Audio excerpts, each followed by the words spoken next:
guessing most of us wouldn't want to be labeled as a B-list friend. But hear me out. A writer for Bustle argues that B-list, or just a casual friendship, those are pivotal to our happiness. So how do you guys feel about this? I mean, I don't mind. I think we think of A-list, B-list, C-list, D-list with an association towards like Hollywood. And when you say someone's a B-list or a C-list or a D-list celebrity, it's kind of an insult, right? So like true. everybody's trying to clamor to be in the A-list. But I don't think you can compare in the same way when it comes to friendship. We all have our A-list people. And for me, and I think for many people, if you think about it, that's like a handful. You're lucky if you've got 5 or so people who are your ride or die that you are hoping are by your bedside if you are ever ill. Their birthday. Yeah, they're coming to your funeral. All those types of things. And I think that those people are few and far between. Like, you guys are all, I hate to say it, you guys are all B. I'm okay.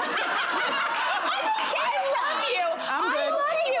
Sorry, breaking news. I get it. B is like a really great, that's a great score on a test. Sometimes, in a sense, you're more excited to see B-list friends Yeah. because A-list friends come with a lot of baggage. Thank you. You know what I mean? I prefer to be the B. It's low maintenance, less disappointing. You know why? Because I'm right here, just below your high expectations for me to show up and remember stuff. I actually think it's a great list, but you know what? I think you need to, in order to be a good B-list friend, you need to have a keen sense of self-awareness. Because when the wedding invitations go out to that person who you know you're on their B list, or maybe you don't know, and you get your feelings hurt, it's because you didn't realize you're on the B list, honey. You were never gonna get an invite. And then people get really butthurt when they're not invited because in their head, they thought they were A, but really, they're more of a C. That truly just happened to me last weekend. I saw an old friend, and he said, "Oh my gosh, so nice to see you. So you're going to the wedding tomorrow?" And I was like, "Oh, what wedding?" And he said this mutual friend of ours was getting married, and I'm so happy for this friend. And when I see that friend, I will shower him with love and treat him. I think this is the difference here.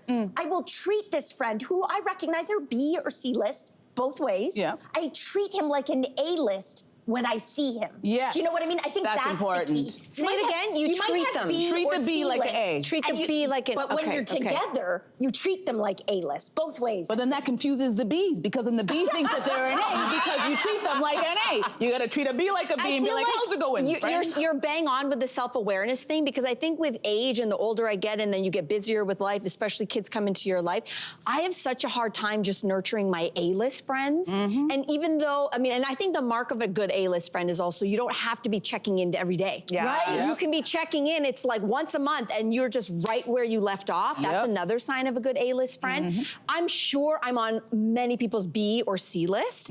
I'm okay with that. Cynthia's for sure. Besides Cynthia, which again, I'm still licking that wound. By the way, you're still on the B. In this building, though, I will say, again, it shifts. I do think that you don't always stay in the same spot either. It depends on where you're at. If you're suddenly at like a work party, you guys are all A-list to me. Yeah. Right? Oh, Like, when you need Honestly, it's just hurting me more. Okay. However, I will say this, certain topics or things connect people differently. Yeah.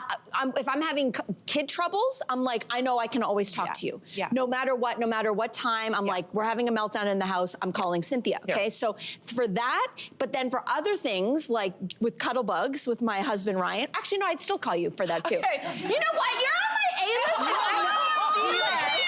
You know what? Let me help you out. Let me dig you out of this hole. Let's move on. Hey there, what did you think? Drop your comments below and join the conversation. And don't forget to like and subscribe so you can find more on everything from food and fashion to pop culture and current events. See you soon.